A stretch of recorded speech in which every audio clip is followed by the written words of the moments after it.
యోహాను సువార్త 5వ అధ్యాయం మొదటి నుంచి నేను చదువుతాను. అటు తర్వాత యూదుల పండగ ఒకటి వచ్చెను గనుక యేసు యెరూషలేమునకు వెళ్ళెను. యెరూషలేములో గొర్రెల ద్వారము దగ్గర హెబ్రీ భాషలో బెతస్తా అనబడిన ఒక కోనేరు కలదు. దానికి 5 మంటపములు కలవు. ఏండ్ల నుండి వ్యాధి గల ఒక మనుష్యుడుండెను. యేసు వాడు పడి ఉండుట చూచి వాడప్పటికి బహుకాలము నుండి ఆ స్థితిలో ఉన్నాడని ఎరిగి స్వస్థపడగోరుచున్నావా అని వారిని అడిగాను. ఆ రోగి, అయ్యా, నీళ్లు కదిలింపబడినప్పుడు నన్ను కోనేటిలోనికి దించుటకు నాకు ఎవడను లేడు గనుక నేను వచ్చినంతలో మరి ఒకడు నాకంటే ముందుగా దిగినని ఆయనకు ఉత్తరం ఇచ్చాను.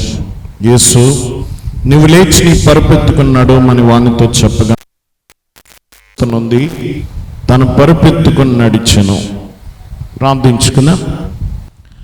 దయానిధి, ప్రేమ స్వరూపుడా, మహోన్నతుడా, అద్భుతకరుడా, ఆశ్చర్యకరుడా, నీకు అనేక వందనాలు, స్తుతులు, స్తోత్రములు.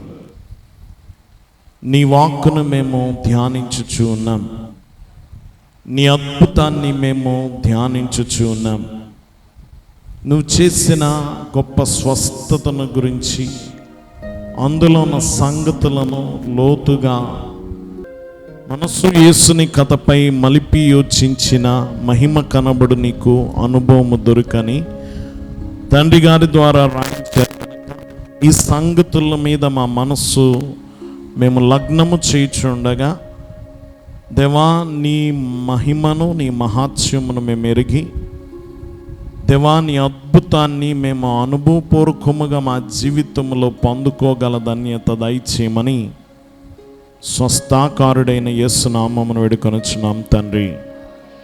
దేవుని సన్నిధిలో ఉన్న ప్రియ విశ్వాసులారా, పునరుత్థానుడైన క్రీస్తు అనుగ్రహించు స్వస్థత మనలో ప్రతి ఒక్కరికి ప్రభు అనుగ్రహించును గాక. దేవుని సన్నిధిలో ఉన్న ప్రియ విశ్వాసులారా, ప్రాముఖ్యమైన వాక్య భాగాన్ని ధ్యానం చేసుకుంటూ ఉన్నాం. ప్రభు అనేక అద్భుతాలు చేశారు. ఆయన చేసిన అద్భుతాల్లో ఇది చాలా గొప్ప అద్భుతం. కొందరు బైబిల్ గ్రంథంలో చాలా సీనియర్ రోగులు ఉంటారు, సుదీర్ఘకాలం వ్యాధి చేత బాధింపబడిన వారు. 17 ఏళ్ల నుంచి నడువంగిపోయిన స్త్రీ, 12 ఏండ్ల నుండి రక్తస్రావం కలిగిన రోగి, వీళ్ళందరూ కూడా చాలా సీనియర్ రోగులు అన్నమాట. అందులో చాలా సీనియర్, సూపర్ సీనియర్ అనుకోవచ్చు. 38 ఏళ్ల నుండి వ్యాధి బారిన పడిన వాడు స్వస్థత పొందుట. దేవుని బిడ్డలారా, గమనించండి. ప్రభు యెరూషలేమునకు వచ్చాడు, పండుగ సమయంలో వచ్చాడు. ఆయన బెతస్దా అనబడిన కోనేరు దగ్గరికి వెళ్ళాడు. బెతస్దా 5 మంటపములు కలిగిన ఒక కోనేరు. దీనికి ఒక విశిష్టత, విశేషం ఉంది. అదేమిటంటే, ఆయా సమయంలో దేవదూత వచ్చి నీళ్లను కదిలిస్తుందట. అలా స్థిరంగా ఉన్న నీరు ఒక్కసారి కదిలింపబడుతుంది, దేవదూత కదిలిస్తుంది. కదిలించినప్పుడు ఏ రోగి ముందు అడుగు పెడతాడో అతడు బాగుపడతాడు, అతడు మాత్రమే బాగుపడతాడు. అతడు ఎట్టి రోగము కలిగిన వాడైనా అతడు మాత్రమే బాగుపడతాడు. గమనించండి, అలాంటి అద్భుతం జరిగేది. కాబట్టి అనేక మంది రోగులు ఆ 5 మంటపాల్లో ఉన్నారు. ఆ కోనేరు, ఆ ప్రాంతం అంతా కూడా రోగులతో నిండిపోయింది. ఆ మంటపం ఎవరికి కావాలంటే ప్రధానంగా రోగులకే కావాలి. ఆరోగ్యంగా ఉన్నవాడు ఎవడు అక్కడ ఉండడు, కానీ ఎవరుంటారు? అందరూ రోగులే. దేవుని బిడ్డలను గమనించండి. కానీ ఆ యొక్క దేవదూత కదిలించడానికి, నీళ్లను కదిలించడానికి నిర్దిష్ట సమయం లేదు. ఒక వారానికి కదిలించవచ్చు, నెలకు కదిలించవచ్చు, సంవత్సరానికి కదిలించవచ్చు, తెలియదు ఎప్పుడు కదిలిస్తుందో. కానీ కదిలింపగానే ఎవరు ముందు అడుగు పెడతాడో అతడు బాగుపడతాడు. కాబట్టి అక్కడున్న వారందరూ కూడా రోగులే, చాలా భయంకరమైన రోగులే. కాబట్టి రోగుల కొరకు ఆ ప్రత్యేకమైన మంటపాలు అక్కడ ఉన్నాయి. యేసు ప్రభు వెళ్ళాడు అక్కడికి. గమనించిన, అక్కడ రోగులకే పని, యేసుకేం పని అక్కడ? యేసుకి ఏ స్వస్థత పొందడానికి వెళ్ళలేదు, కానీ స్వస్థపరచడానికి వెళ్ళాడు. దేనికి వెళ్ళాడు? స్వస్థపరచడానికి వెళ్ళాడు. దేవుని బిడ్డలారా గమనించండి, ఇక్కడ గొప్ప అద్భుతము ప్రభు చేయడం చూస్తాం. ఇది చాలా మార్లు మనం ఎరిగిన కథే. కానీ ఈరోజు 3 విషయాలు ఇందులో నుంచి చూద్దాం. అదేమిటంటే, ఒకటి యేసు యొక్క జ్ఞానము. చెప్పండి, యేసు యొక్క జ్ఞానం. 2 యేసు యొక్క కనికరము, యేసు యొక్క కనికరం. 3 యేసు యొక్క శక్తి లేక అధికారం. యేసు యొక్క శక్తి, యేసు యొక్క అధికారం. ఈ 3 సంగతులు ఈ కథల నుండి చూద్దాం. మొదటిగా యేసు యొక్క జ్ఞానం. 5వ అధ్యాయం 6వ వచనం చదువుకున్నాం. యేసు వాడు పడి ఉండుట చూచి వాడప్పటికీ బహుకాలం నుండి ఆ స్థితిలో ఉన్నాడని ఎరిగి. చాలండి. మొదటిగా యేసు యొక్క జ్ఞానము, యేసు యొక్క తెలివి, యేసు యొక్క, గమనించండి, జ్ఞాన సంపద. బహుకాలం నుండి అతడు అక్కడ పడి ఉన్నాడని ఎవరికి తెలుసడా? చెప్పాలి, యేసుకు తెలుసు. ఎవరైనా చెప్పారా? ఎవరు చెప్పలేదు, ఆయనకు తెలుసు. దేవుని బిడ్డలారా, అతడు ఎలాంటి రోగముతో పడున్నాడో తెలుసు. ఏ స్థితిలో పడి ఉన్నాడో అతనికి యేసుకు తెలుసు. గమనించండి, ఎప్పటి నుండి, ఎంత కాలం నుండి పడి ఉన్నాడో యేసుకు తెలుసు. అతడి రోగం పక్షవాయుగల రోగం అని తెలుసు. 38 సంవత్సరాల నుంచి పడున్నాడని యేసుకు తెలుసు. దేవుని బిడ్డలారా గమనించిన, అతడు స్వస్థత పొందడానికే అక్కడ ఉన్నాడని యేసుకు తెలుసు. కాబట్టి గమనించండి, చాలా జీవితం అక్కడే గడిచిపోయింది. ఒకని జీవితంలో 38 సంవత్సరాలంటే చాలా ప్రధానమైన భాగం. బహుశా అతడు ఒక యవ్వన కాలంలో ఆ జబ్బు వచ్చుంటే ఇప్పటికే వృద్ధుడైపోవాలి. అతనికి, గమనించండి, అతడికి ఏం జరుగుతుందో యేసుకు తెలుసు.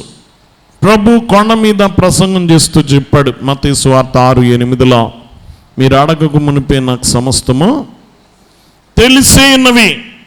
నేను గూర్చి పూర్తి అవగాహన ప్రభుకి తెలుసు. దేవుని బిడ్డలారా, ప్రభుకి సమస్తము తెలుసు. కీర్తనల గ్రంథంలో ఒక మాట చెప్తాడు. 139వ కీర్తన, 139వ కీర్తన 2వ వచనం నుండి చదువుకున్నాం. నేను కూర్చుండుట, నేను లేచుట నీకు తెలియను.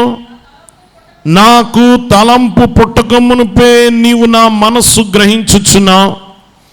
నా నడకను, నా పడకను నువ్వు పరిశీలన చేసినావు. నా చర్యలన్నీ నీకు బాగుగా తెలిసి ఉన్నవి, తెలుసుకొని ఉన్నావు. యెహోవా మాట నా నాలుకకు రాకమునుపే అది నీకు పూర్తిగా తెలిసి ఉన్నది. దేవునికి ఏం తెలుసు? చూడండి సరిగ్గా. నేను కూర్చుండుట, నేను లేచుట నీకు తెలుసు. నేను కూర్చుండుట, గమనించండి, నీ ప్రతి చర్య కూడా ప్రభుకి తెలుసు. కొన్నిసార్లు నీకు కూడా తెలియకుండానే చేస్తూ ఉంటాం. మనసు ఎక్కడో ఉండి మనం ఏం చేస్తున్నామో మనకు తెలియకపోవచ్చు, కానీ ఎవరికి తెలుసు? యేసుకు తెలుసు. నాకు తలంపు పుట్టక మునిపే నీవు నా మనస్సును గ్రహించుచున్నావు. మన మనసులోకి ఎలాంటి తలంపులు వస్తాయి అనేది ఎవరికి తెలుసు? ఎందుకంటే నీ హృదయం ఆయనకు తెలుసు. హృదయము ఊట లాంటిది అనమాట. ఎలాంటిది? ఊటలు చాలా రకాలుగా ఉంటాయి. ఈ లోకంలో మంచి నీటి ఊటలు ఉంటాయి, చేదు నీటి ఊటలు ఉంటాయి, వేడి నీటి ఊటలు ఉంటాయి, హాట్ స్ప్రింగ్స్ అంటారు. వేడి నీటి ఊటలు ఉంటాయి, ఇంకా చాలా రకాల ఊటలు ఉంటాయి. కొన్ని విషపు నీరు వస్తుంటుంది. మన హృదయం కూడా అలాంటిదే. కొంతమంది హృదయం మంచిగా ఉంటే మంచి నీరు వస్తుంది, మంచి తలంపులు వస్తాయి. గమనించండి, కొంతమంది హృదయం కోపంగా ఉంటే తలంపులు అలాగే ఉంటాయి. అసూయతో ఉంటే ఆ తలంపులో అలాంటి నీరే వస్తుంది. ఆ ఓటను బట్టి నీరు ఉంటుంది కదా. దేన్ని బట్టి ఉంటుంది? ఓటను బట్టి. దేవుని బిడ్డలారా గమనించండి, కొన్నిసార్లు కొన్ని ఊటలు మంచి తెల్లగా ఉండే నీళ్లు వస్తూ ఉంటాయి, కొన్ని చాలా రంగులు మారుతూ ఉంటాయి. ఊటను బట్టి రంగు మారిపోద్ది. దేవుని బిడ్డలారా, అలాగే మన హృదయం యొక్క తలంపులు కూడా అలాగే ఉంటాయి. నీ మనసు మంచిగా ఉంటే మంచి తలంపులు, చేదుగా ఉంటే చేదు తలంపులు.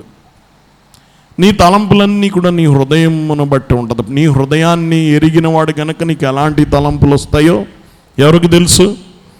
యేసుకు తెలుసు, నీ దేవునికి తెలుసు. నా నడకను నా పడకను నువ్వు పరిశీలన చేసి ఉన్నావు. దేన్ని పరిశీలిస్తాడట దేవుడు? దేన్ని పరీక్షిస్తాడు చెప్పాలి?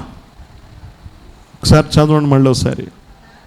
నా నడకను నా పడకను దేన్ని పరిశీలిస్తాడు దేవుడు? దేన్ని పరిశీలిస్తాడడా? నీ నడకను పడకను. కాబట్టి ఏది జాగ్రత్తగా ఉంచుకోవాలా? నీ నడక నీ పడక జాగ్రత్తగా ఉంచుకో. దేవుడు పరీక్షిస్తూ ఉంటాడట. నా చర్యలన్నిటినీ నువ్వు బాగుగా తెలుసుకుని ఉన్నావు. నా పనులన్నీ ఎవరికి తెలుసు? దేవునికి తెలుసు. యెహోవా నా మాట నా నాలుకకు రాకమునుపే అది నీకు పూర్తిగా తెలిసి ఉన్నది. కాబట్టి దేవునికి అన్నీ తెలుసు. దేవుని బిడ్డలారా, నీ స్థితి, నీ పరిస్థితి, నీ మనస్సు, నీ ఇబ్బంది, గమనించండి, నీ బాధ, వేదన, చింత, నీ కన్నీరన్నీ కూడా ఎవరికి తెలుసు? దేవునికి తెలుసు. దేవుని బిడ్డలారా, గమనించిన ఆయన జ్ఞానం అపరిమితం. మానవ జ్ఞానమునకు ఏమాత్రము కూడా జ్ఞానము సాటి రాదు. దేవుని జ్ఞానమునకు మానవ జ్ఞానం సాటి రాదు. నీ బయోడేటా అంత తెలుసు, నీ లోపల బయట అంత తెలుసు. దేవుని బిడ్డలారా, గమనించండి, మన వ్యాధులు చాలా రకాలుగా పరీక్షిస్తూ ఉంటాం. నీకేమన్నా ఇరిగిపోయిందనుకో ఎక్స్రే తీస్తావు కదా. ఏమన్నా చిట్లిందనుకో, తెలియలేదనుకోండి స్కానింగ్లు తీస్తాం, సిటీ స్కానింగ్, ఇంకా తెలియలేదు ఎంఆర్ఐ స్కానింగ్, ఇలాంటివి చేస్తూ ఉంటారు. అవి తెలిస్తే కానీ లోపల ఏముందో తెలీదు. కొన్నిసార్లు అదే పరీక్ష చాలాసార్లు చేస్తూ ఉంటారు, అప్పుడు కానీ తెలీదు. గమనించండి, యేసు వీటన్నిటికంటే గొప్ప స్కానర్ అన్నమాట. నిన్ను పూర్తిగా పరిశీలిస్తాడు. నేను లోపల నుండి బయట వరకు నీ స్థితి అంతా ఆయనకి తెలుసు. ఆయన అపరిమిత జ్ఞాన సంపన్నుడైన. కాబట్టి గమనించండి, మన జ్ఞానముతో ఆయన జ్ఞానాన్ని లెక్కించడం మన తరము కాదు. దేవుని బిడ్డలారా, నీకు జబ్బు ఎందుకు వచ్చిందో గమనించండి, ఎలా పెరిగిందో అంతా ఆయనకి తెలుసు. కాబట్టి గమనించండి, నీ వ్యాధి గురించి తెలుసు, నీ స్థితి గురించి తెలుసు కనుక దాన్ని ఎలా బాగు చేయాలో ఆయనకి తెలుసు. ఆ జ్ఞానం ఎవరికి ఉంది? దేవునికే ఉంది. దేవుని బిడ్డలారా, ఇది మొదటిది దేవుని యొక్క జ్ఞానం, యేసు యొక్క జ్ఞానం. రెండోది యేసు యొక్క కనికరాన్ని చూద్దాం. యోహాను సువార్త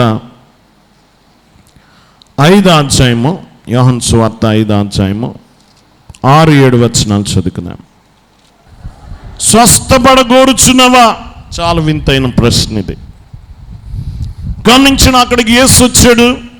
నువ్వెవరువు, నీ వ్యాధి ఏంటి, ఇవేం అడగలే, పరిచయాలు ఇవేమీ లేవు. గమనించు, నువ్వు యూదుడువా అన్యుడువా అని అడగలే, నువ్వు నమ్ముకున్నావా నమ్ముకోలేదా అని అడగలే, నువ్వెవరువు అని అడగలే. అతని గురించి ప్రభుకి సంపూర్ణంగా తెలుసు. దేవుని బిడ్డలారా, గమనించండి, ఆయన నేరుగా వచ్చి అడిగిన ప్రశ్న ఏమిటంటే, స్వస్థపడగోరుచున్నవా? ఇది చాలా వింతైన ప్రశ్న ఇది. దేవుని బిడ్డలారా, గమనించండి, ఇక్కడ సహజంగా కోనేరు దగ్గర రోగులు మాట్లాడుకుంటూ ఉంటారు కదా. ఎవరుంటారు అక్కడ చెప్పాలి? చాలామంది కూర్చుంటూ ఉంటారు, ఒక వయసు వాళ్ళు మాట్లాడుకుంటూ ఉంటారు చాలాసార్లు. కొన్నిసార్లు వృద్ధులు, రిటైర్ అయిపోయిన వాళ్ళు అందరూ చోట చేరుతారు. కొంతమంది యవన బిడ్డలందరూ ఒక చోట చేరతారు, ఒక రకమైన స్థితిలో ఉన్న వారందరూ ఒక చోట చేరతారు. వీళ్ళందరూ ఎవరు? రోగులు. ఇక్కడ ఉన్న వాళ్ళందరూ రకరకాల రోగులతో మాట్లాడుతూ ఉంటారు. కానీ మొదటిసారిగా ఆరోగ్యవంతుడు రోగితో మాట్లాడుతున్నాడు. ఇక్కడ గమనించండి, ఎవ్వరు కూడా వీరితో మాట్లాడరు. మొదటిసారిగా అతని జీవితంలో ఒక ఆరోగ్యవంతుడు వచ్చి మాట్లాడుతున్నాడు. స్వస్థపడగోరుచున్నామని అడుగుతున్నాడు. దేవుని బిడ్డలారా గమనించండి, వాక్యం వింటున్న వారు వచ్చిన వాడు ఎవరో ఈయనకి తెలీదు, వచ్చిన వాడు ఏం చేయగలడో తెలీదు. ఈయనకున్న ఆశల్లా వచ్చిన వాడు ఏం చేయగలడంటే, ఈసారి నీళ్ళు ఏమైనా కదిలిస్తే వచ్చిన వాడు రోగి కాదు గనక, ఆరోగ్యంగా ఉన్నాడు గనక నన్ను దించగలడేమో. నన్ను మొదటిసారిగా సహజంగా అక్కడ రోగులందరూ ఉన్నారు. నీళ్లు కదిలించినప్పుడు మొదట దిగిన రోగి బాగుపడతాడు. మొదట దిగిపోతున్నాడు అంటే అతను మరీ పడున్న రోగి కాడు కదా. అలాంటి రోగి కాదు, పడి లేవలేని రోగి కాదు. కొంచెం ఆరోగ్యంగా ఉన్నవాడే వెళ్ళి బాగుపడుతున్నాడు. పడున్నవాడు పడే ఉన్నాడు. అతన్ని లేపేవాడు లేడు, తీసుకెళ్లేవాడు లేడు. ఈయన ఏమైనా తీసుకెళ్తాడేమో అనే నమ్మకం తప్ప ఈయన ఏం చేయగలడో ఇతనికి తెలీదు. దేవుని బిడ్డలారా గమనించండి, వాక్యం వింటున్న వాళ్ళరా, దేవదూత వచ్చి కదిలించింది, ఒకడు బాగుపడతాడు. ఒకడు బాగుపడిన తర్వాత మిగతా వాళ్ళకి ఇంకా బాధ కదా. చెప్పాలి, మిగతా వాళ్ళు ఇంకా బాధ. దేవుని బిడ్డలారా గమనించండి, ఇది చాలా బాధ. మేము బాగుపడలేదే, మేము దిగలేకపోయామే. ఎన్నిసార్లు ఏడ్చుంటాడు, ఎన్నిసార్లు ఆ దేవదూత కదిలించి ఒకడు నవ్వుకుంటూ సంతోషంగా పరుగెత్తుకుంటూ వెళ్ళిపోతుంటే ఎంతగా ఏడ్చుంటారు ఇతడు. దేవుని బిడ్డలారా, ఎందరో స్వస్థత పొందారు. 38 సంవత్సరాలుగా పడున్నాడు. ఎందరినో బాగుపడి వెళ్ళిపోవడం చూస్తున్నాడు. చాలా మార్లు ఏడ్చుంటాడు. ఆ దూత వచ్చి బాగు చేయడం చూశాడు. ఇతడు మాత్రం బాగుపడలేదు. దేవుని బిడ్డలారా గమనించండి, మరొకసారి ఆశ పుట్టింది. ఈయన చూడగానే ఏమన్నా దింపుతాడేమో. దేవుని బిడ్డలారా గమనించండి, ప్రభు అంటున్నాడు, స్వస్థపడగోరుచున్నావా? ఏమడిగాడు దేవుని బిడ్డలారా? అతడు చెప్తున్న సమాధానం చూడండి, 7వ వచనం. ఆ రోగి, అయ్యా, నీళ్లు కదిలింపబడినప్పుడు నన్ను కోనేటులకు దించుటకు నాకు ఎవడునూ లేడు గనుక నేను వచ్చినంతలో మరి ఒకడు నాకంటే ముందుగా దిగిన ఆయనకు ఉత్తరం ఇచ్చాను. నన్ను దింపడానికి ఎవడు లేడు. గమనించండి, వాక్యం వింటున్న వాళ్ళరా, ఇతడు అనుకుంటున్నాడు యేసు నన్ను దింపగలడు అనుకుంటున్నాడు. దింపడం కాదు, లేవనెత్తగలడు. ఆయన ఏం చేయగలడు? లేవనెత్తగలడని అతనికి తెలీదు. దించితే చాలు అనుకుంటున్నాడు. అతను ఆశిస్తుంది చాలా కొంచెము, కానీ యేసు ఇచ్చింది చాలా ఎక్కువ. దేవుని బిడ్డలారా, దింపుతాడేమో అని ఎదురు చూస్తున్నాడు ఇతడు. కానీ ప్రభు అన్నాడు, స్వస్థపడగోరుచున్నావా? అతడు తన బాధ చెప్పుకుంటున్నాడు. యేసు అడగలేదు ఇది. దేవుని బిడ్డలారా గమనించండి, ఇదిగో అతడు చెప్తున్నాడు, యేసు నీవు లేచి నీ పరుపెత్తుకుని నడవమని వానితో చెప్పిన. కనికరం కలిగిన వాడు నీ ప్రభు. ఏం కలిగిన వాడు? యేసు కనికరం చాలా గొప్పది. దేవుని బిడ్డలారా, పండగ జరుగుతుంది, పండగకు వచ్చాడు యేసు ప్రభు. ఆయన గొప్ప జ్ఞాని, ఆయన బోధ చాలా గొప్పది. ఆయన ధర్మశాస్త్రాన్ని బోధించే విధానం చాలా విశేషమైంది. ఆయన నిజంగా ఆ శాస్త్రులు పరిసయ్యుల దగ్గరికి వెళితే ప్రభుని చాలా ఘనంగా గమనించండి, ఆయన్ని చూస్తారు, గౌరవిస్తారు. మహిమ వస్తుంది యేసుకి. ఏమొస్తుంది? మహిమ వస్తుంది. ఆ జ్ఞానులు వారందరి మధ్యకు వెళితే వాళ్ళందరూ కూడా ఘనంగా ఎంచుతారు. కానీ రోగులు ఎవడు గుర్తుపడతాడు? వచ్చిన వాడికి తెలీదు యేసు ఎవరో. గమనించిన ఆయనకేమి ఘనత రాదు ఇక్కడ. కానీ ఎక్కడికి వచ్చాడు? ఘనత పొందే దగ్గరికి వెళ్ళలే. గమనించండి, ఎవ్వరు గుర్తించని చోటకి వెళ్ళాడు. అసలు గుర్తింపు లేని వారి దగ్గరికి వెళ్ళాడు. ఎవడు పట్టించుకొని వాడి దగ్గరికి వెళ్ళాడు. నాకెవ్వడూ లేడు, 38 సంవత్సరాల నుంచి పడున్నాను, నాకెవ్వడు లేదు, లేవలేను నేను. ఎంత భయంకరంగా ఉంటుంది అతని స్థితి చూడండి. 38 సంవత్సరాల నుంచి ఆ పరుపు మీదే ఉన్నాడట. అక్కడే అన్నీ ఉండడం, అక్కడే గమనించిన. అతడికి ఏమొచ్చినా, కాలకృత్యాలు వచ్చినా తీసుకువెళ్ళడానికి ఎవరు లేరు.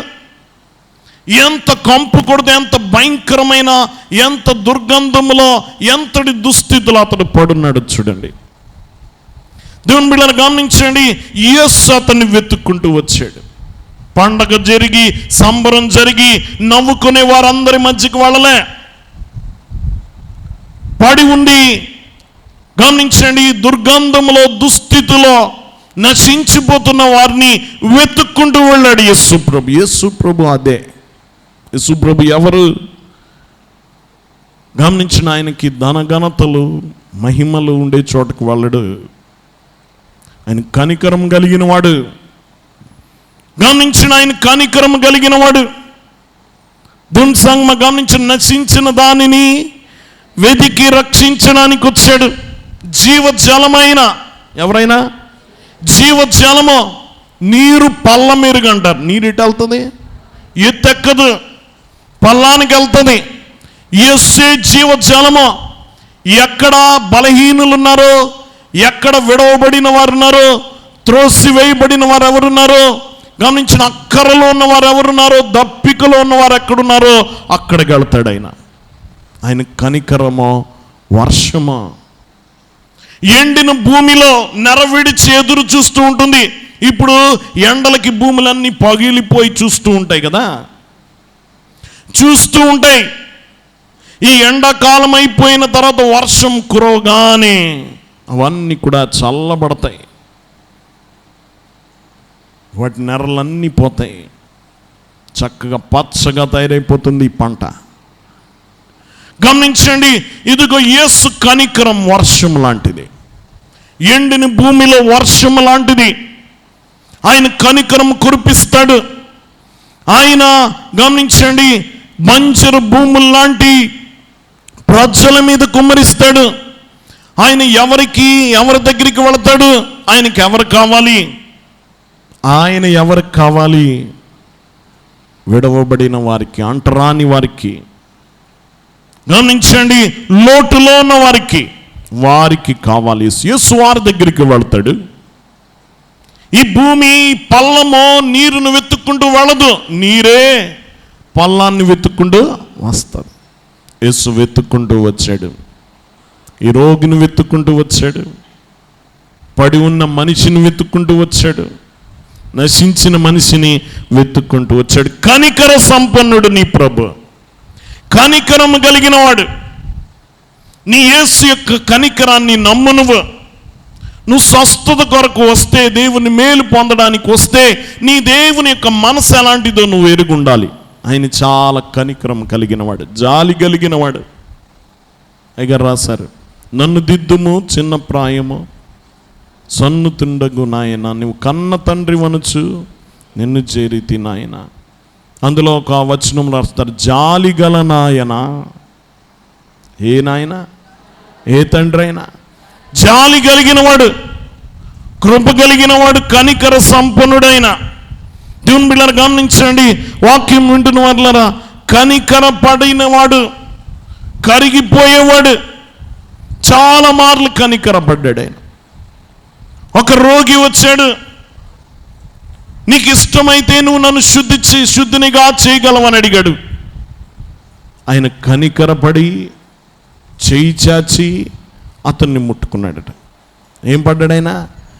కనికరపడ్డాడు. దేవుని బిడ్డలు గమనించిన, ఆయన కనికరపడి చేయి చాచి ముట్టుకున్నాడు. ఒక కుష్టు వ్యాధిగ్రస్తుణ్ణి కూడా ముట్టుకున్నాడు. వ్యాధి కనబడలే, అతని బాధ కనబడ్డది. దేవుని బిడ్డరా గమనించండి, ఆయన కనికరము కలిగిన దేవుడు. నీవు యేసు యొక్క కనికరాన్ని నువ్వు సంపూర్ణముగా ఎరిగిన వాడవై ఉండాలి. లోకములో చాలా మంది నమ్ముకొని మోసపోతాం. ఆడు సహాయం చేస్తాడు అనుకుంటా, అతడు కనికర పడతాడు అనుకుంటా, ఈ లోకంలో కనికరము చాలా అరుదుగా దొరుకుతుంది. ఈ రోజుల్లో ఇంకా అడుగంటూ పోయింది, కనికరము లేదు. దేవుని బిడ్డలారా గమనించండి, నీళ్లు అడుగంటినట్టుగా కనికరం అడుగంటూ పోయింది. లోకంలో ఎక్కడ కనికరం లేదు. వాళ్ళు ఇచ్చిన అరకొరగా ఇస్తారేమో కనికరం, కానీ దేవుని వైపు చూడు. ఎవరి వైపు చూడ? దేవుని బిడ్డలారా, ఆయన ఘనతలు వెతుక్కుంటూ వెళ్ళలే, విడవబడిన వారిని వెతుక్కుంటూ వచ్చాడు. కనికరం కలిగిన వాడు. దేవుని బిడ్డలారా గమనించండి. కాబట్టి ఇది జ్ఞాపకం ఉంచుకోవాలి. 1, యేసు యొక్క జ్ఞానము. 2, యేసు యొక్క కనికరము. 3, యేసు యొక్క శక్తి. 8వ వచనం చదువుకుందాం. యేసు నీవు లేచి నీ పరుపెత్తుకుని నడవమని వానితో చెప్పగా వెంటనే వాడు స్వస్థత నుండి తను పరుపెత్తుకొని నడిచాను. దేవుని బిడ్డలారా, ప్రభు అన్నాడు, నువ్వు పరుపెత్తుకున్నాడు అన్నాడు. ఏమెత్తుకున్నాడు వాళ్ళట? గమనించండి. వాక్యం వింటున్న వాళ్ళరా, నిన్ను అడిగితే నువ్వేమని చెప్తావు? నువ్వెవరు? నువ్వు పరుపెత్తుకుని నడవమంటే నేను ఎలా నడుస్తా? నీకే అధికారం ఉంది? నువ్వు ఎలా చేయగలవు? పరుపెత్తుకుని నడవమంటే అది అపహాస్యం చేసినట్టు ఉంటుంది మనం మాట్లాడితే కదా. కానీ ఆయన మాట్లాడితే అది అధికారం ఆయనకి. దేవుని బిడ్డలారా గమనించండి, ఆయన మాట చాలా గొప్పది. 38 సంవత్సరాల నుంచి ఆ పరుపుతోటి అంటుకుపోయి ఉన్నాడు. దేవుని బిడ్డ చలనం లేదు, నడక లేదు. దేవుని బిడ్డలారా కాళ్ళు వేలాడుతున్నాయి. ఇప్పుడు లేస్తాడా? లేవగలడా? దేవుని బిడ్డలారా, ఆయన మాటలో ఉంది మహాత్మ్యమ. ఎందులో ఉంది? మాటలో ఉంది శక్తి. చచ్చుబడిన నరాల్ని జీవింపచేసే శక్తి, కండరాల్ని కదిలించే శక్తి దేవుని బిడ్డలారా యేసులో ఉంది. వాక్యం వింటున్న ఆయన మాట అధికారము కలిగినది. శతాధిపతి యొక్క దాసుడిని బాగు చేయడానికి యేసు వెళుతున్నాడు. శతాధిపతి అన్నాడు, నీవు నా ఇంటిలోనికి రావటానికి నేను పాత్రుణ్ణి కాను. ఎవరు పాత్రుడు కాదు? నేను పాత్రుణ్ణి కాదు. నువ్వు మాట మాత్రం సెలవివి, నా దాసుడు బాగుపడతాడు. ఆయన అంటాడు, ఇదిగో నా దాసులు ఒకటి చేయమంటే చేస్తాడు, ఒకటి రమ్మంటే వస్తాడు. నాకు అధికారం ఉంది, కానీ నీకున్న అధికారం నాకు లేదే. నీకున్న అధికారం, నీకు అన్నిటి మీద అధికారం. సృష్టి మీద అధికారం, వ్యాధి మీద అధికారం, శరీరం మీద అధికారం, దురాత్మల మీద అధికారం. మా ఎవరికి అధికారం లేదు, నీకు మాత్రమే ఉంది అధికారం. అందుకనే నేను పాత్రుణ్ణి కాదు, నువ్వు గనుడువు. నువ్వు నా ఇంటిలో అడుగు పెట్టడానికి నువ్వు పాత్రుడు కాదన్నాడా? నేను పాత్రుని కాదన్నాడు. దేవుని బిడ్డలారా గమనించండి, ఆయన మాటకు శక్తి ఉంది, ఆయన మాటకు అధికారం ఉంది. దేవుని బిడ్డలారా గమనించండి, వాక్యం వింటున్న వాళ్ళరా, బైబిల్ గ్రంథం చెప్తుంది, అతడు తన వాక్కును పంపి వాడిని బాగు చేసాను. ఏం పంపుతాడట? మాట. ఆ మాటతోటి సృష్టిని నిర్మించాడు. ఆ మాటతోటి గమనించండి, యేసు గొప్ప అద్భుతాలు చేశాడు. ఆయన మాటకు సార్వభౌమాధికారం ఉంది. దేవుని బిడ్డలారా గమనించండి, సర్వాధికారం ఆయనదే.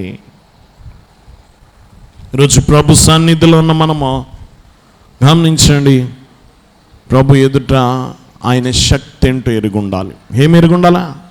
ఒకటి, ఆయన జ్ఞానం ఎరుగున్నాం. 2, కనికరం ఎరుగున్నాం. 3, ఆయన శక్తి. దేవుని బిడ్డలారా గమనించండి, ఇదిగో ఆయన శక్తి గొప్పది. ఆయన బలం ఏంటో నువ్వు తెలుసుకుని ఉండాలి. ఆయన శక్తి ఏంటో నువ్వు ఎరుగుండాలి. నువ్వు అనుభవపూర్వకంగా ఎరుగుండాలి. ఆయన శక్తి ఏంటో నీకు తెలిస్తే నీకు ధైర్యం వస్తుంది. దేవుని బిడ్డలారా మొదటి యోహాను పత్రికలో చెప్తాడు. మొదటి యోహాను పత్రిక 5వ అధ్యాయము 14వ వచనంలో, ఆయనను బట్టి మనకు కలిగిన ధైర్యమేదనగా ఆయన చిత్తానుసారంగా మనం ఏది అడిగినను ఆయన మన మనవి ఆలకించుననున్నదియే. దేవుని బిడ్డలారా గమనించండి, ఆయనను బట్టి మనకు కలిగిన ధైర్యం ఏంటట? మనం ఏది అడిగినా ఆయన చేస్తాడు. ఏది అడిగినా చెప్పాల, ఆయన చేస్తాడు. కానీ ఆయన చిత్తానుసారంగా అడగలట. ఎలా అడగల? ఆయన చిత్తానుసారంగా ఏది అడిగినా చేస్తాడు. ఆయన చిత్తానికి బయట ఉన్నది చేయడు. మీరు ఏదైనా హోటల్కి వెళ్ళారనుకోండి, మీరు వెజిటేరియన్ హోటల్కి వెళ్ళారు, చికెన్ బిర్యానీ అడిగితే ఇస్తాడా? ఆ మెనూలో ఏముంటాయి అవి ఇస్తాడు. యేసు కూడా ఇస్తాడు, ఆయన చిత్తం లోపల ఉంటేనే. ఏ లోపల ఉంటే?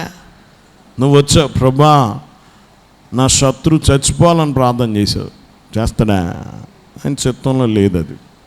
మరి ఏది అడిగితే అది ఇస్తానన్నాడు కదండి అంటారేమో. ఆయన చిత్తం జరగాలి, ఆయన చిత్తంలో ఉండాలి. కాబట్టి గమనించండి, ఆయన చిత్తానుసారంగా ఏది అడిగినా ఇస్తాడనేదే మన ధైర్యం. మన ధైర్యం ఏంటి? ఏది అడిగితే ఆయన ఇస్తాడు ఆయన చిత్తంలో. ఆయన శక్తి గొప్పది. దేవుని బిడ్డలారా రాయిగా రాశారు, వినరయ్యా వినరయ్యా యేసు ప్రభావము గనరయ్యా క్రీస్తుని ఘనకార్యంబు. వినరయ్యా గనరయ్యా. వినరయ్యా అంటే దేవుని బిడ్డలారా వినరయ్యా గనరయ్యా. వినరయ్యా యేసు ప్రభావము, యేసు యొక్క శక్తి గురించి నువ్వు వినాలి. యేసు ఏం చేయగలడో నువ్వు వినాలి, ఏం చేశాడో వినాలి, చూడాలి. ఇప్పుడు రోగి వచ్చి బాగుపడి ముందు నిలబడ్డాడు, నువ్వు ఆయన్ని చూడడం అనేసి పక్కన చూస్తే నీకు విశ్వాసం కలుగుద్దా? దేవుని బిడ్డలారా యేసు ఏం చేశాడో దాని మీద మనస్సు పెట్టు. మనస్సు యేసుని కథపై మలిపి యోచించిన మహిమ కనబడు, నీకు అనుభవం దొరుకు. నువ్వు వినినప్పుడు చూచినప్పుడు నీ మనస్సు యేసుని కథపై, యేసుని కథపై అంటే సువార్తలే కానక్కర్లే. ఇక్కడ యేసు ప్రభు ఒకడు బాగు చేశాడు, సాక్ష్యం చెప్పడానికి వచ్చాడు, ఆడు చెప్పేది వినడం సువార్త. అది కూడా అది సాక్ష్యమే సువార్త. గమనించిన మనస్సు యేసుని కథపై మలిపి యోచిస్తేనట ఏం కనబడుతుందట? మహిమ. ఎవరి మహిమ కనబడుతుంది చెప్పాలి? యేసు మహిమ. ఎవరి మహిమ? దేవుని బిడ్డలారా ఈ షాల్లో నీకు కనబడేది యేసు మహిమనే. చూడు, మనుషులు కనబడకూడదు. ఎవరు కనబడకూడదు?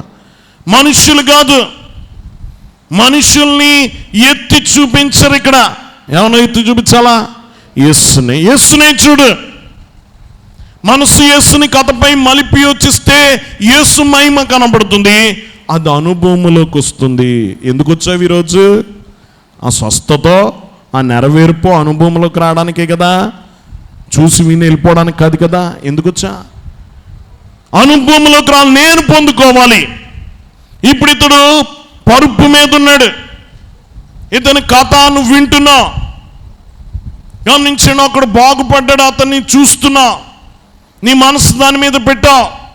యేసు నిజంగా గొప్పవాడు, చేయగలడని నువ్వు నమ్మావు, ఆయన మహిమ నీకు కనబడింది. అప్పుడు వస్తుంది అనుభవంలోకి, అప్పుడు వస్తుంది స్వస్థత, అప్పుడు నీ జీవితంలో రుచి చూస్తావు. దేవుని బిడ్డలను గమనించండి, నిన్ను చెడగొట్టనివ్వకు. సరిగ్గా సాక్ష్యాలు చెప్పేటప్పుడు తిరుగుతాం పక్కకి, పక్కవాడు కూడా అప్పుడే మొదలెడుతుంది చక్కగా. గమనించండి, బాగుపడిన బాధలు పోయి బాగుపడిన వాని గురించి వింటావా? పక్కన చెప్తున్న బాధల గురించి వింటావా? బాధలు బాగొట్టుకున్న గారు వారి గురించి విను సాక్ష్యాలు. బాధపడుతున్న బాధలను నువ్వు వింటే నువ్వు ఆరుస్తావా తీరుస్తావా? చెప్పాలి. పక్కోడు చెప్పుకోకు, ఏం ఉపయోగం లేదు. దేవుని బిడ్డలు గమనించండి, కాబట్టి యేసుకు చెప్పుకో. నీకు గమనించండి, యేసు చేసిన అద్భుతాలు విను. కాబట్టి ఆయన శక్తి నువ్వు ఎరుగుండాలి. నువ్వు వినినప్పుడు అద్భుతం జరుగుతుంది.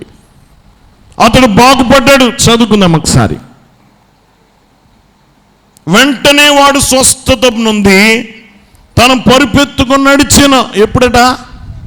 వెంటనే. యేసు స్వస్థతలన్నీ తక్షణమే. వెంటనే బాగు చేస్తాడు. కొన్నిసార్లు వెంటనే బాగు చేయలేదు. 10 మంది కుష్ఠరోగులను వెళుతూ బాగు చేశాడు. కొంతమంది రాకుండానే బాగు చేశాడు. శతాధిపతి దాసుడిని, కానాను స్త్రీ కుమార్తెను వాళ్ళు రాకుండానే బాగు చేశాడు. ఎలాగైనా బాగు చేస్తాడు. నువ్వు కొలత కొలుచుకుని ఎలాగే చేయాలని ఫిక్స్ అయిపోక. దేవుని బిడ్డలారా గమనించండి, యేసు బాగు చేస్తాడు. మొత్తానికి బాగు చేయడం అని పని. కాబట్టి ఇతడు పరుపెత్తుకుని వెంటనే పరుపెత్తుకుని నడిచాడు. పరుపెత్తుకుని అసలు ఇతడు అడిగింది ఏంటి? నన్ను పరుపు మీద నుండి ఎత్తి నీటిలో వెయ్యి అన్నాడు. కానీ తనకు తానే పరుపెత్తుకునేటట్టు చేశాడు. అది యేసు యొక్క ప్రభావం, యేసు యొక్క శక్తి. వెంటనే లేచాడట. చూడండి, వెంటనే వాడు స్వస్థత నుండి తన పరుపెత్తుకుని నడిచాను, వెళ్ళిపోయాడు. ఎంత వింతో తెలిసి కథ. యేసు వచ్చి నువ్వెవరని అడగలే. పోనీ బాగుపడిన వాడైనా అడగల కదా, నువ్వెవరని అడిగాడా? లేడికి లేచిందే బరుగన్నట్టు పరుపెత్తుకుని పరిగెత్తుకుని వెళ్ళిపోయాడు. తిరిగి వచ్చి ఉంటాడు పాపం. వచ్చేటప్పటికి యేసు లేడు. అక్కడ ఎవరు లేరు, యేసు లేడు. దేవుని బిడ్డలారా గమనించిన, ఎవరు బాగు చేశారో అతనికి తెలియదు. అతడు బాగుపడి మాత్రం వెళ్ళిపోయాడు. యేసుకేం కావాలి? గుర్తింపు అక్కర్లే. నువ్వు బాగుపడడం కావాలి, నువ్వు మేలు పొందడం కావాలి, నువ్వు సంపూర్ణుడవడం కావాలి. నువ్వెవరివి? నువ్వు ఎరిగిన వాడువా, ఎరగని వాడువా, నమ్మిన వాడువా, నమ్మని వాడువా, అన్యుడువా, ఎవరువా ఆయనకు అక్కర్లే. నువ్వు బాగుపడాలంతే.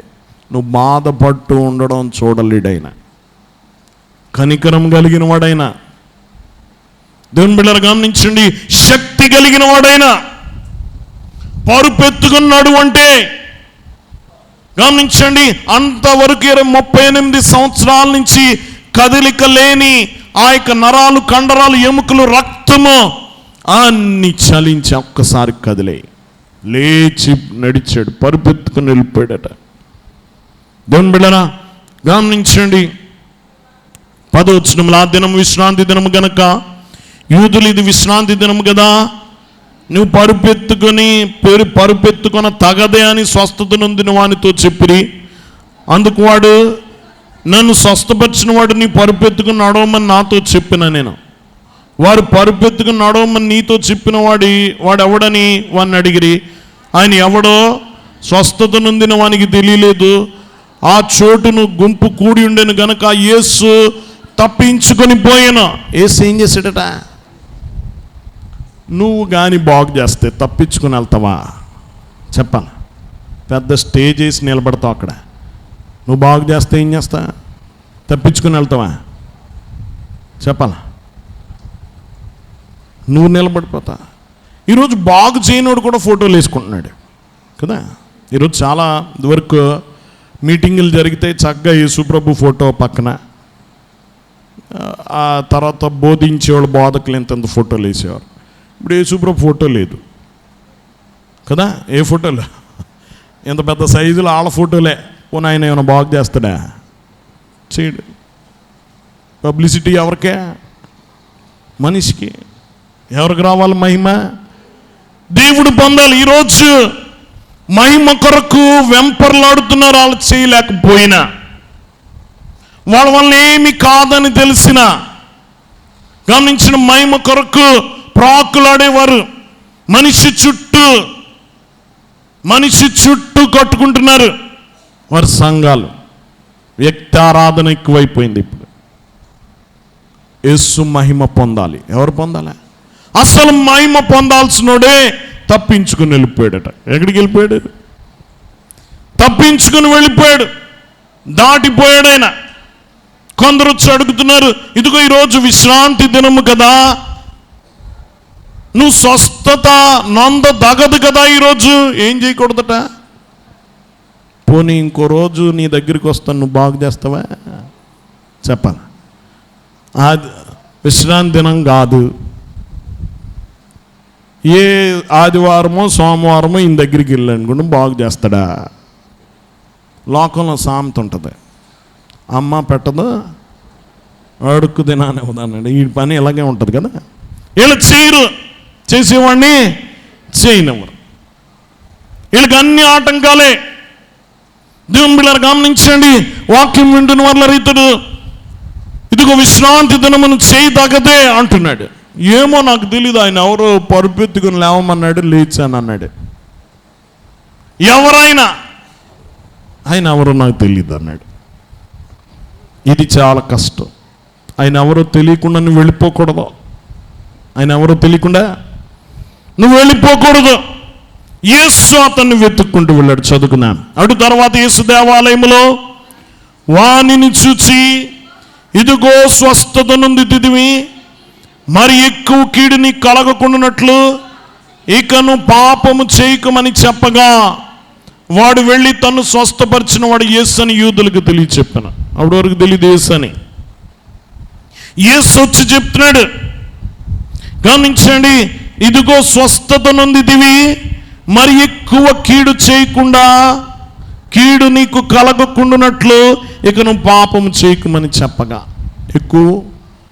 ఇంకా ఎక్కువ కీడు కలగకుండా ఏం చేయద్దుక అంటే ఇప్పటి వరకు ఇతడు ఎందువల్ల 38 సంవత్సరాల నుంచి పడున్నాడు? ఏదో కీడు చేశాడు, పాపము.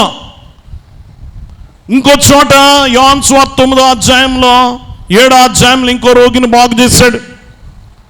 అతన్ని అడిగారు, శిష్యులు అడిగారు, ప్రభాయుడు పుట్టి గుడ్డివాడిగా పుట్టడానికి వీడు పాపము కారణమా, వీడి తల్లిదండ్రుల పాపం కారణమా అంటే వీడి పాపము కారణం కాదు, వీడి తల్లిదండ్రుల పాపం కారణం కాదన్నాడు. దేవుని క్రియలు అని అందు మహిమపరచబడ్డకే అన్నాడు. కానీ ఇతనితో కూడా ఇతనితో ఏమన్నాడు? ఒకప్పుడు పాపం చేస్తావు, కీడు చేస్తావు, అనుభవించావు. ఎన్ని సంవత్సరాలు?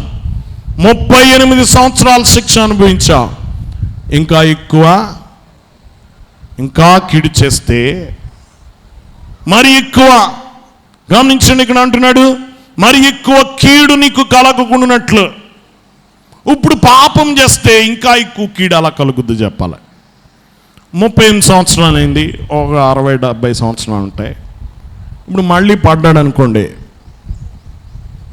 ఇంకెన్ని రోజులు బ్రతుకుతాడు? మరి ఎక్కువ కీడు అంటే ఇక్కడ కాదు, నరకముల. ఎక్కడుంది? మరి ఎక్కువ కీడది ఎక్కడుండేది? నరకములో. నువ్వు ఆ కీడు తప్పించుకోవాలంటే నువ్వేం చేయొద్దు. ఇకను నీకు అవకాశం ఇచ్చాడు దేవుడు, నేను బాగు చేశాడు. ఎందుకో తెలుసా? నువ్వు బాగుపడి మళ్ళీ పాపంలో దొర్లుతావని కాదు. దేవుడు నిన్ను బాగు చేసింది ఏంటంటే ఇక ముందు పరిశుద్ధ జీవితం జీవిస్తావని. ఒక స్త్రీ రాళ్ళుతో కొట్టబోతుంటే ప్రభు అడ్డుపడ్డాడు. వారి పాపాలన్నీ రాసి ఆమె మీద ఒక్క రాయి పడకుండా కాపాడాడు. ఆమెతో అంటున్నాడు, ఇక పాపం చేయకు అన్నాడు. నువ్వు వెళ్ళి, ఎందుకంటే నిన్ను కాపాడింది మళ్ళీ వెళ్ళి ఆ వ్యభిచార రొంపులో దిగుతామని కాదు, మరి స్వేచ్ఛగా పాపం చేస్తామని కాదు. నిన్ను తప్పించినందుకు నువ్వు నాకు ఇచ్చేదేంటో తెలుసా? పరిశుద్ధ జీవితం. ఏం జీవితం జీవించాలా? నిన్నెందుకు దేవుడు రక్షించాడంటే, దేవుని బిడ్డరా, నువ్వు కళ్ళు మూసున్నా కళ్ళు తెరుచున్నా, నువ్వు పడున్నా లేచున్నా పెద్ద వ్యత్యాసం లేదు. నువ్వు లేచి పరిశుద్ధ జీవితం జీవించి ఆయనకు మహిమ తెస్తామని నిన్ను బాగు చేశాడు. అది గుర్తించుకో. దేవుని బిడ్డరా, ఆయనకి తిరిగి ఇచ్చేది ఏంటో తెలుసా? పరిశుద్ధ జీవితం.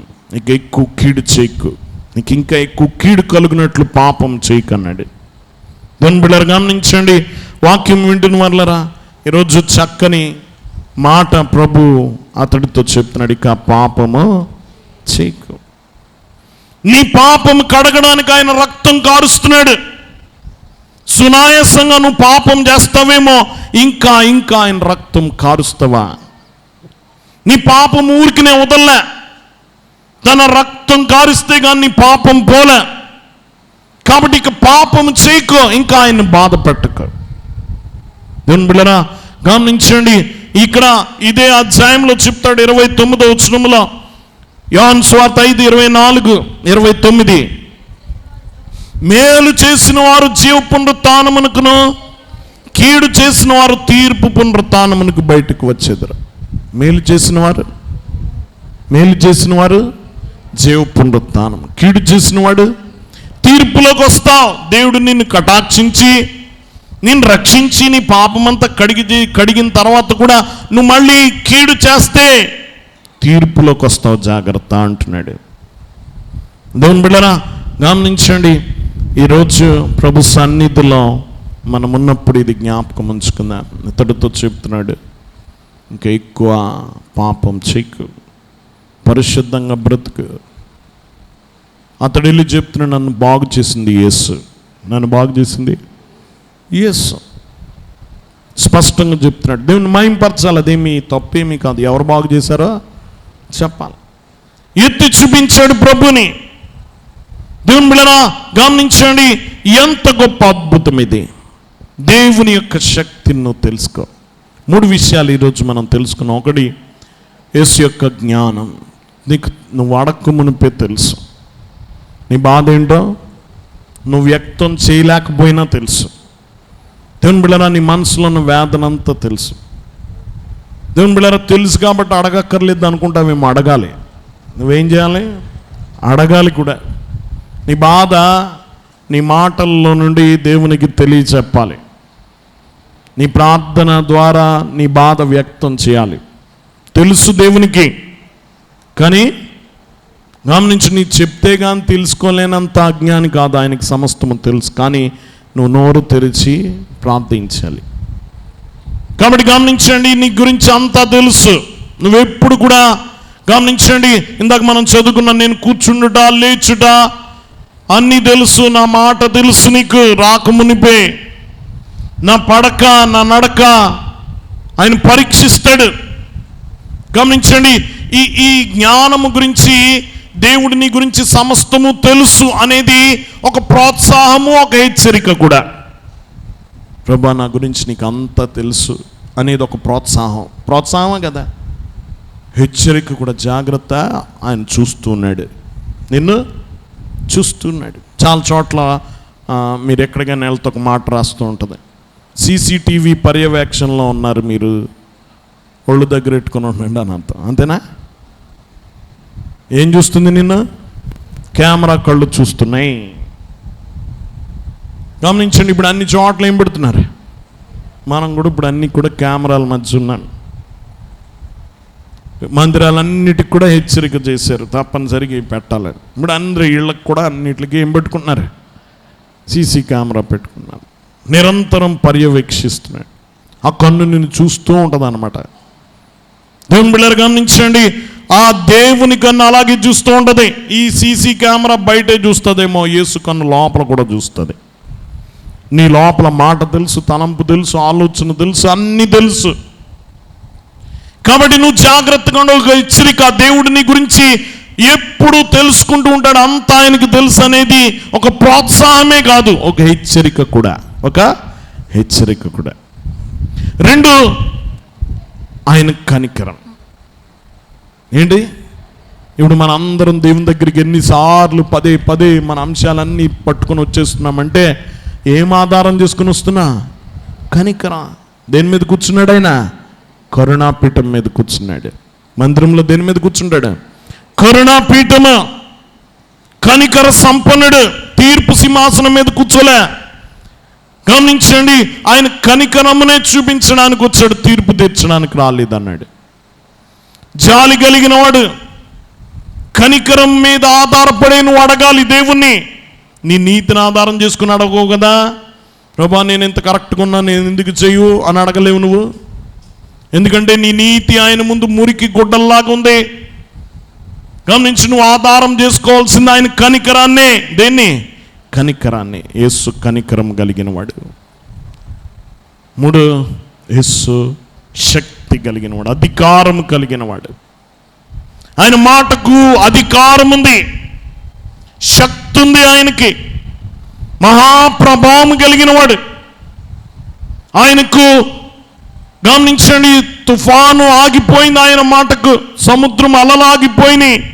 ఆశ్చర్యపోయారు శిష్యులు. ఆయన మాటకు ఇవన్నీ సృష్టిలో పడుతుందే, అన్నీలో పడతా. ఆయన మాట అధికారం కలిగిన మాట. దేవుని బిడ్డలారా గమనించండి, ఆయన శక్తి నువ్వు తెలుసుకో. ఈ మూడు తెలుసుకుంటే దేవుడు నేను లేపగలడు. ఏ స్థితి నుండి అయినా గమనించండి, ఏ స్థితికి దగ్గర జారిపోయినా లేవనెత్త సమర్థుడు. దేవుని బిడ్డలారా ఈరోజు ఇది జ్ఞాపకం ఉంచుకుందాం. నువ్వెన్నడు పాపము చెయ్యి. నిన్ను దేవుడు బాగు చేసినందుకు నువ్వు దేవునికి ఇచ్చే బహుమానం ఏంటి చెప్పాలా? 1116లో 1116లో చెల్లించేస్తే అయిపోద్దా చెప్పాలా? కొనుక్కోలేవు కదా. ముందు నీ నుంచి ఏం కోరుకుంటున్నాడు? పరిశుద్ధమైన జీవితం. నీ దుస్థితికి కారణమైంది మళ్ళీ చేయకు. దేవుని బిడ్డలారా, నీ కన్నీటికి కారణమైన పాపాన్ని మళ్ళీ చేయకు. నీ వ్యతలకు బాధలకు కారణమైన పాపాన్ని మళ్ళీ చేయకు. మరి ఎక్కువ కీడు కలగకుండా నువ్వేం చేయద్దంటున్నాడే? పాపం చేయకు. దేవుని మర్చిపోకు. 38 సంవత్సరాల బాధ మర్చిపోకు. నువ్వు చేసిన పాపానికి నువ్వు అనుభవించిన ప్రతిఫలం చాలా గొప్పది. మర్చిపోకు. మరి ఎక్కువ కీడు కలుగుతుంది, జాగ్రత్త అన్నాడు. ఈరోజు మనం కూడా ఇది జ్ఞాపకం ఉంచుకుందాం. మనము మరి ఎక్కువ కీడు ఉంది నరకములో. ఒకవేళ నీవు మళ్ళీ పాపపు బురదలో దొర్లితే అక్కడికి వెళతాం. కాబట్టి గమనించండి, ఇది చక్కని అవకాశం మనకి దేవుడిచ్చాడు పరిశుద్ధంగా జీవించడానికి. గమనించండి, తిరిగి నీ జీవితాన్ని దిద్దుకోవడానికి ఇది చక్కని అవకాశం దేవుడిచ్చాడు. దేవుడు ఇచ్చిన అవకాశాన్ని సద్వినియోగం చేసుకుందాం. అలాంటి ధన్యత ప్రభు మనెల్లరికి అనుగ్రహించిన గాక. ఆమేన్. మోకరించుకున్నా. దయనిధి ప్రేమ స్వరూపుడ మహోన్నతుడని కొందనాలు. వాక్యంలో నుండి మాతో మాట్లాడావు తండ్రి. విన్న వాక్యం మా జీవితంలో ఫలింపు చేయండి దేవా. నీ వాక్యము ద్వారా, నీ అద్భుతముల ద్వారా నీ జ్ఞానమును, నీ కనికరాన్ని, నీ శక్తిని మేము ఎరుగుండుటకు కృప చూపించావు. ఈ సమయంలో నీ సన్నిధుల నిబిడలో చేసుకున్న ప్రార్థనల ద్వారా శక్తి వారిలోనికి ప్రవహింపచేసి అద్భుతములు జరిగించి నీ కొరకు సాక్షులుగా నిలవబెట్టుకున్నామని స్వస్థపరిచి యేసు నామమున వేడుకొనుచున్నాం తండ్రి. ఆమేన్.